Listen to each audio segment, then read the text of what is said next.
नमस्कार, मैं हूं श्रद्धा। आप देख रहे न्यूज 18 मध्य प्रदेश छत्तीसगढ़। अगले 20 मिनटों में आप देखेंगे 20 खबर। चलिए रुक करते हैं 20 मिनट 20 खबर का।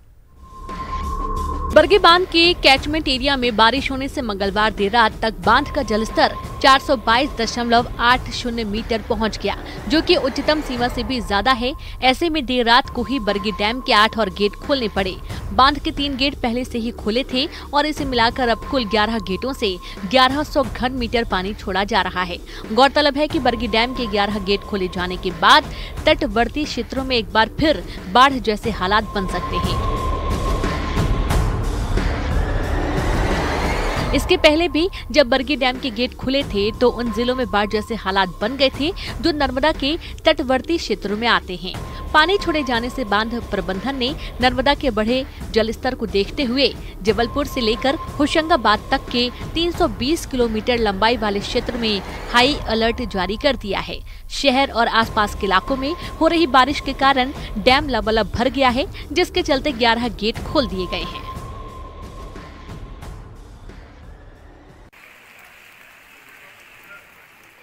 पिछले कई घंटों में प्रदेश भर में हुई झमाझम बारिश से नर्मदा, ताप्ती, पार्वती, शिप्रा, बेतवा आदि नदियां उफान पर हैं। धार्मिक नगरी उज्जैन में भी पिछले कई दिनों से रुक रुक कर बारिश का दौर जारी है, जबकि आसपास के इलाकों में हो रही लगातार बारिश के बाद शिप्रा नदी स्थित रामघाट भी पूरी तरह से जलमग्न हो गया, जिस कारण से कई बड़े छोटे मंदिर आज फिर से डूबे हुए नजर आए।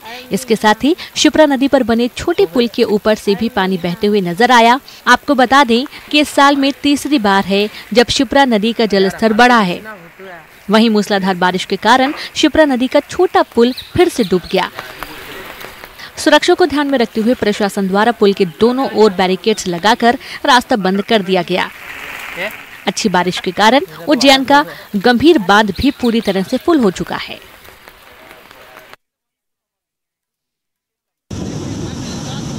कोरिया में ज्यादा पानी के चलते खांडा बांध टूट गया। बांध टूटने से इलाके में बाढ़ आ गई। बाढ़ का पानी लोगों के खेतों में घुस गया, जिससे कई एकड़ में लगी फसल बर्बाद हो गई। पूरा मामला जिले के बैकुंठपुर पटना मार्ग का है। बताया जा रहा है कि बांध में क्षमता से ज्यादा पानी भर गया था, जिसके चलते बांध टूट गया। इलाके में पिछले कई दिनों से जारी बारिश के चलते इलाके में जल भराव जैसे हालात बन गए हैं। वहीं बांध टूटने से आसपास के इलाकों में भी पानी भर गया। लोगों की फसल बर्बाद होने से भारी नुकसान उठाना पड़ा।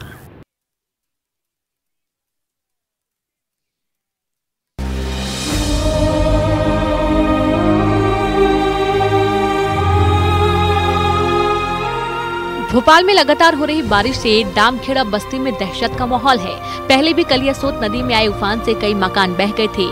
अभी पटरी पर जिंदगी लौटने लगी थी कि फिर से बारिश होने से दहशत का माहौल है। यहाँ हर साल बारिश में बस्ती में पानी घुस आता है, बावजूद इसके प्रशासन ने यहाँ आज तक बाउंड्री वॉल नहीं बनाई है। बारिश फिर से हो रही है। जैसा हमारा यहाँ से ये कॉटन वॉल खींच जा रही है, नदी का टेकड़ा कभी खींच जाए, हटा दिया जाए तो हमें कोई बात का डर नहीं। समझे क्या? हमें यहाँ आज 15, 16, 17, 18 साल हो गए शासन में लाके यहाँ बसा है। कोई हम नाजायज लोग नहीं बैसे है। एकांत पार्क 4 इमली की अच्छी खासी जगह से हटा के हमें यहाँ लाके बैठाया है। वैसा गवर्नमेंट हमारी सबूता कर दे। पिछले कई साल से बारिश के मौसम में तबाही का मंजर होता है। बारिश से शहर की कई निचली बस्तियों की हालत खराब हो जाती है, लेकिन प्रशासन का इस ओर कोई ध्यान नहीं है।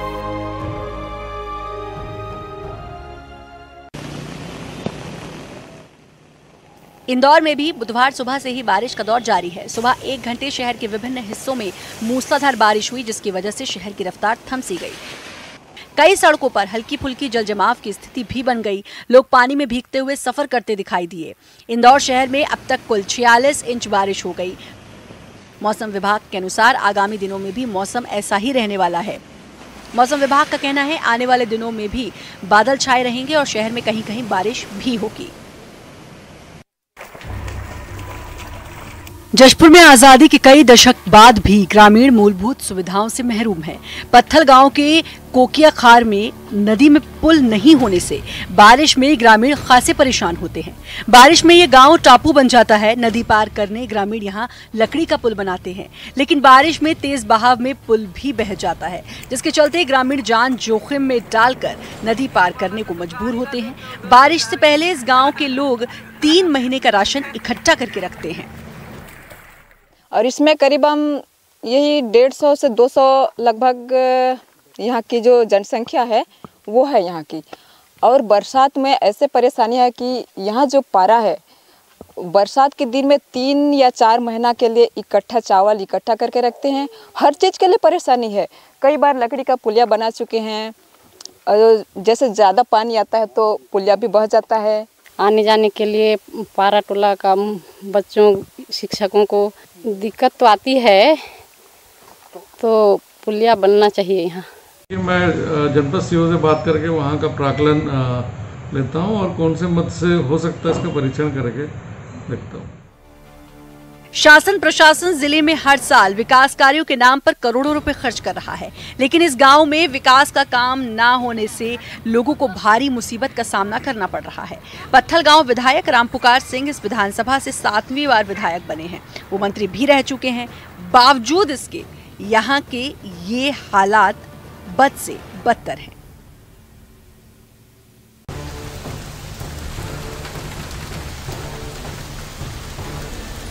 मुंबई में मंगलवार शाम से हो रही मूसलाधार बारिश की वजह से परेल, दादर, सायन, अंधेरी, मलाड, बोरीवली, कुर्ला, घाटकोपर, मुलंड, लोखंडवाला, वीरा देसाई जैसी जगहों पर लोगों को भारी परेशानी का सामना करना पड़ रहा है। बहुत सालों से पानी भरता है। रात को सोया तो पानी में तैरता नजर आया। अचानक बारिश इतना गिरा जोर से, क्या बोले। अभी एरिया पोस्टल कॉलोनी अपना, और तो क्या, हर साल पानी भरता है, हर साल। वहाँ पे 2 मशीन था, अभी 1 मशीन लगा है। 1 मशीन की वजह से पानी का पिकअप भी नहीं निकल रहा। प्लस पहले बीएमसी वाले भी कोई दिख नहीं रहे यहाँ पे। सबसे खराब हालत तो अंधेरी के वे इलाके का रहा, जहाँ 5 फीट तक पानी भरा और इस पानी में कुछ ऑटो रिक्शा और बेस्ट की बसें तक डूब गई हैं। प्रभादेवी इलाके में भी जल जमाव हो गया, जिससे इलाके की कई बिल्डिंगों में पानी भर गया। भारी बारिश के चलते मुंबई के सैन रेलवे स्टेशन पर पानी भर गया। ट्रैक पर पानी भरने की वजह से यात्रियों को काफी देर तक ट्रेन का इंतजार करना पड़ा। बारिश से स्थिति ऐसी बिगड़ी कि प्लेटफॉर्म तक में पानी भर गया। मौसम विभाग की माने तो मंगलवार शाम को जो बारिश हुई, वैसे बारिश अगले 1-2 दिन और हो सकती है। लिहाजा मुंबईकरों से अपील है कि वो सावधान रहें।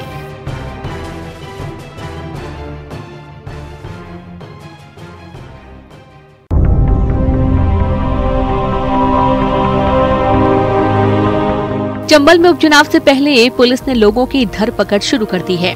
इसी कड़ी में पुलिस ने भांडेर में छापा मारकर हथियारों का बड़ा जखीरा बरामद किया है। पुलिस को मौके से डबल बैरल बंदूक, अधिया और कट्टे सहित कुल 14 हथियार मिले हैं। इसके अलावा बंदूक और कट्टे बनाने का साजो सामान भी भारी मात्रा में जब्त हुआ है। एक 315 बोर की डबल बैरल बंदूक है, 4 312 बोर की अधिया है, एक 12 बोर का कट्टा है, 2 12 बोर की अधबनी अधिया है और 2 315 बोर की अधबनी अधिया है। टोटल 14 आर्म्स है और एक बहुत बड़ा ये खुलासा है। निश्चित तौर पे अगर ये कार्रवाई नहीं होती तो कहीं न कहीं इन आर्म्स का दुरुपयोग की संभावना से इनकार नहीं किया जा सकता उपचुनाव में। पुलिस ने फैक्ट्री संचालक आरोपी परशुराम झा को गिरफ्तार कर लिया, जबकि 2 आरोपी फरार हो गए। आरोपियों के साथ दूसरे राज्यों से जुड़े होने की भी बात कही जा रही है। पुलिस का अनुमान है कि इन हथियारों का उपयोग भांडेर विधानसभा के उपचुनाव में हो सकता था।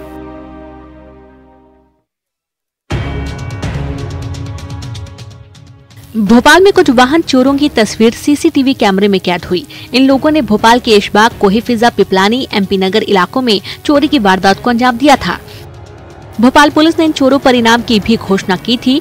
जो भी पुलिस को इसकी सूचना देगा उसे 10-10 हजार का इनाम दिया जाएगा। आपको बता दें कि इन इलाकों में काफी दिनों से चोरी की शिकायत मिल रही थी। शिकायत के बाद जब पुलिस ने इलाके में सीसीटीवी फुटेज निकलवाए तो आरोपी वाहन चोरी करते हुए नजर आ रहे हैं। पुलिस ने अब इनकी धरपकड़ तेज कर दी है। पुलिस का कहना है कि जल्द ही आरोपी गिरफ्तार कर लिए जाएंगे। .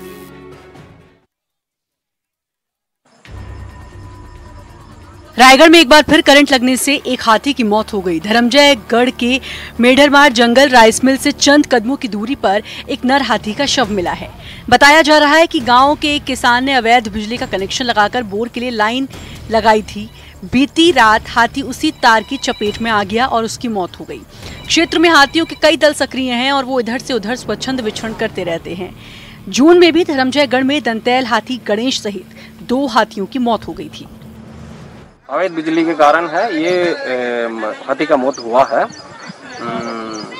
हमेशा मतलब वन मंडल और अपना स्टाफ का प्रयास ये रहा है कि हर जगह पे अपना बीट में फॉरेस्ट गार्ड के द्वारा और जितने भी अवैध कनेक्शन है उसको हटाने के लिए है। इसको मतलब सर्वे करना है, सर्वे करके वो सूची को बिजली विभाग को देना है और उसको वो दिया गया है इसको वो हटाने के लिए।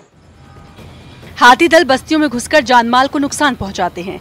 इससे बचने के लिए लोग अपने खेतों की बाड़ में करंट लगा देते हैं, जिससे आए दिन हादसे हो रहे हैं। राज्य में पिछले कुछ दिनों के दौरान सिलसिलेवार कई हाथियों की मौत हो गई है। सीधी जिला अस्पताल में समय से एम्बुलेंस नहीं मिलने के चलते एक कोरोना पॉजिटिव मरीज की मौत हो गई। बताया जा रहा है कि जिला अस्पताल में जब मरीज की हालत गंभीर हुई तो उन्हें रीवा के लिए रेफर किया गया, लेकिन समय पर एम्बुलेंस नहीं मिल पाई। जिला अस्पताल के डॉक्टर भी एम्बुलेंस के लिए काफी जद्दोजहद करते रहे और जब 6 घंटे बाद एम्बुलेंस आई तब तक मरीज की हालत बहुत गंभीर हो गई थी और उसकी मौत हो गई। वो कुछ हलचल नहीं हुई, सीने में पल्स में हाथ रखे पूरा शरीर ठंडा हो गया था, हो गया वो खत्म हो गया। फिर डॉक्टर इन लोगों के द्वारा बुलाया गया तो इंजेक्शन दिया गया, ये वो बाद में बताया गया कि खत्म हो गया है। इसके लिए पहले 108 को कॉल किया गया, फिर CMHO साहब से बात की गई कि एम्बुलेंस नहीं मिल रही, बोले दिला रहे हैं, लेकिन एम्बुलेंस आते आते लगभग 11:30 से 12 बज गए। सर रेफर कितने बजे किए थे? हाँ, रेफर कितने बजे हुए? 6 बजे किए। तब तक मरीज की हालत इतनी गंभीर हो गई, मरीज वो एम्बुलेंस में शिफ्ट करते करते मरीज की मृत्यु हो गई। जिला अस्पताल के डॉक्टर भी मान रहे हैं कि अगर समय पर एम्बुलेंस मरीज को मिल जाती तो मरीज को बचाया जा सकता था।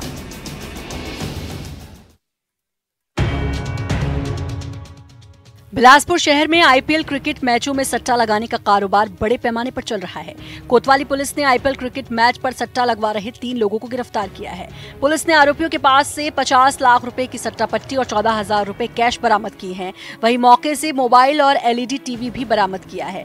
दरअसल पुलिस को सूचना मिली थी कि कुछ लोग IPL क्रिकेट मैच पर सट्टा लगा रहे हैं, जिस पर पुलिस ने ये कार्रवाई की है। पुलिस पकड़े गए आरोपियों से पूछताछ कर पूरी गैंग और सरगना तक पहुंचने की बात कह रही है। ये पहली बार नहीं है कि बिलासपुर में IPL क्रिकेट मैच पर सट्टा पकड़ा गया हो। इससे पहले भी कई बार इस तरह की कार्रवाई की जा चुकी है। मंदसौर के भेपुर गांव में देर रात एक तबेले में अचानक भीषण आग लग गई।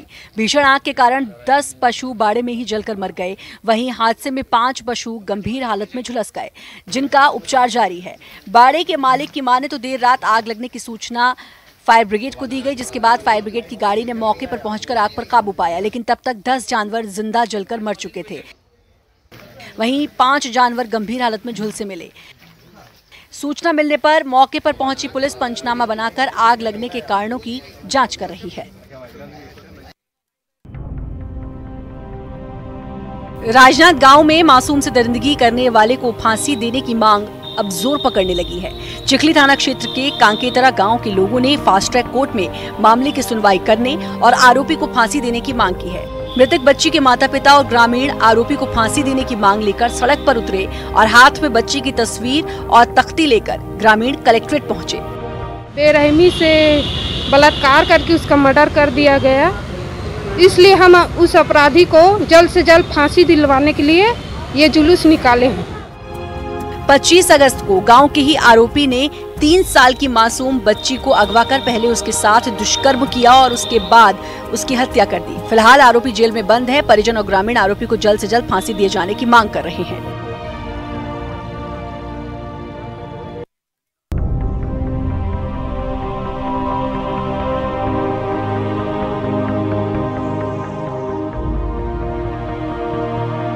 बुरहानपुर में न्यूज 18 की खबर का असर हुआ है। दरअसल शहर में भिखारी और विक्षिप्त व्यक्तियों की संख्या बढ़ गई है। उनके अस्वच्छ रहने से और उत्पात मचाने से आए दिन विवाद के हालात बनते हैं। बीते दिनों शहर के इकबाल चौक में ऐसे हालात बने कि जब पुलिस इन विक्षिप्तों को यहां से हटाने पहुंची तो विक्षिप्तों ने पुलिस का विरोध किया, जिसके चलते मारपीट के हालात बन गए। इस घटना को देखने के बाद शहर की मानवता सेवा समिति आगे आई है। समिति शहर में घूमने वाले विक्षिप्तों और भीख मांगकर गुजारा करने वाले व्यक्तियों को केश कटिंग, स्नान कराने और उन्हें नए कपड़े देकर स्वच्छ करने का बीड़ा उठा रही है। मानव सेवा समिति के जो लोग हैं वो जो काम कर रहे हैं मानसिक रोगियों का, तो बहुत अच्छा काम कर रहे हैं और मैं उनके उस काम को उनकी तारीफ करता हूँ, उनकी दाद देता हूँ। समिति की ये कोशिश होगी कि ये लोग अस्वच्छता के कारण सड़कों पर उत्पात न मचा सकें। संस्था जरूरत पड़ने पर इन लोगों का प्रारंभिक स्वास्थ्य परीक्षण भी कराएगी। वहीं इस पहल की व्यापारियों ने काफी तारीफ की है।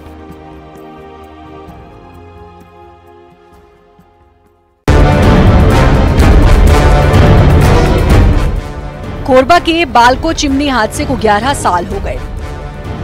23 सितंबर 2009 को 1200 मेगावाट की 2 चिमनियों में से एक 225 फीट ऊंची निर्माणाधीन चिमनी जमींदोज हो गई थी, जिसमें 40 से ज्यादा मजदूरों की मौत हो गई थी। छत्तीसगढ़ के कोरबा के भोला सिंह की भी हादसे में मौत हो गई थी। वहीं बिहार, झारखंड और एमपी के मजदूर भी हताहत हुए थे। बाद आज तक जो हमारे गुनहगार है उसको सजा मिला ही नहीं है। मेरा यही कहना है, उन लोग इतना बड़े अपराध किए हैं तो उन लोग को तो सजा मिलना चाहिए। हम अपने परिवार को खोए हैं। पिछली सरकार तो इसके संबंध में अपने आप को ज़्यादा एक्टिव दिखाने के बावजूद भी मजदूरों को न्याय नहीं दे सकी। वर्तमान की सरकार के बारे में हम जो क्या कह सकते हैं, हो सकता है कि इसके ऊपर में कुछ कार्रवाई हो। हादसे के 11 साल बीत जाने के बाद भी आज तक दोषियों के खिलाफ कार्रवाई नहीं होने से पीड़ित परिवार मायूस है।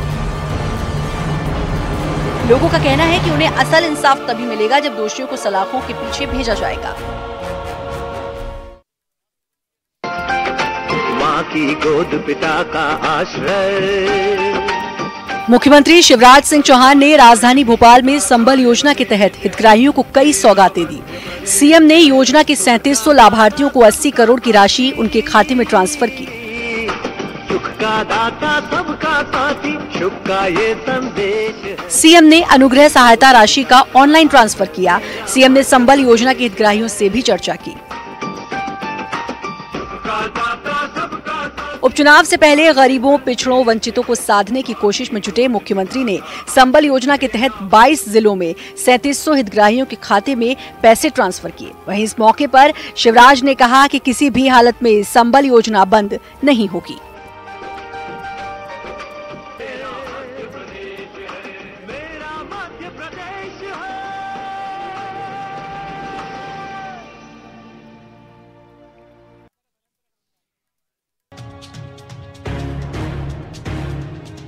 प्रदेश में कोरोना के बढ़ते मामलों और ऑक्सीजन पर पूर्व मंत्री पीसी शर्मा ने सरकार को घेरा है।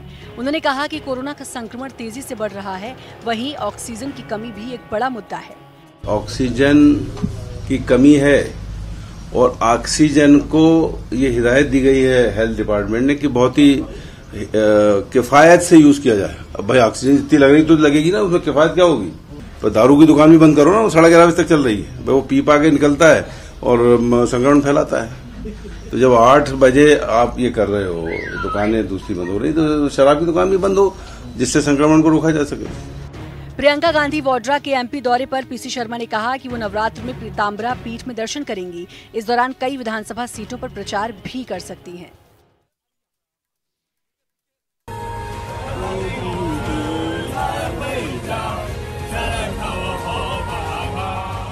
इन दिनों सोशल मीडिया में चीनी सैनिकों का एक वीडियो वायरल हो रहा है। इस वीडियो में चीनी सैनिक रोते हुए नजर आ रहे हैं। खास बात ये कि इस वीडियो को लेकर दावा किया जा रहा है कि चीन के ये सैनिक भारतीय सीमा पर तैनाती की वजह से आंसू बहा रहे हैं। दरअसल ये वीडियो पहले चीन में सोशल मीडिया पर वायरल हुआ था, जिसे बाद में हटा दिया गया था। अब तक मिली जानकारी के मुताबिक ये वीडियो 20 सितम्बर को सामने आया था, लेकिन ताइवान न्यूज ने इसे मंगलवार को रिपोर्ट किया है। ताइवान न्यूज की रिपोर्ट में दावा किया गया कि इस वीडियो को फुयांग रेलवे स्टेशन जाते समय बस से शूट किया गया था, जो ट्रेनिंग के बाद भारतीय सीमा के निकट पोस्टिंग के लिए निकले थे। ताइवान न्यूज ने ये भी दावा किया कि इन जवानों को पहले हुबेई प्रांत के एक मिलिट्री कैंप जाना था और फिर वहां से इनकी पोस्टिंग भारतीय सीमा के नजदीकी इलाकों में होनी थी।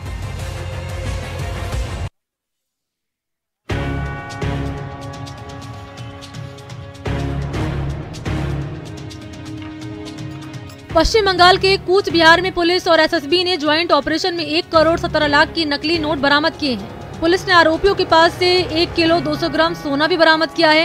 एसएसबी को सूचना मिली थी कि एक गाड़ी में कुछ लोग असम की तरफ ले जा रहे हैं। सूचना के बाद गाड़ी को रोककर उसकी तलाशी ली गई तो उसके अंदर से नकली करेंसी और सोने के बिस्किट मिले। पुलिस ने इस मामले में 9 लोगों को गिरफ्तार भी किया है। पुलिस अब जाँच में जुटी है कि नकली करेंसी के इस नेटवर्क में और कौन कौन शामिल है और नकली करेंसी को असम में किसे सप्लाई किया जा रहा था। 2 मोटरसाइकिल वाला था जो स्क्वाड कर रहा था, तो हम टोटल 9 आदमी को विभिन्न जगह का है, तो ये लोग एक ऑर्गेनाइज्ड हम परसीव कर रहे हैं, ऑर्गेनाइज्ड कुछ गैंग है जो ऑपरेट कर रहा है फोर्ज करेंसी के।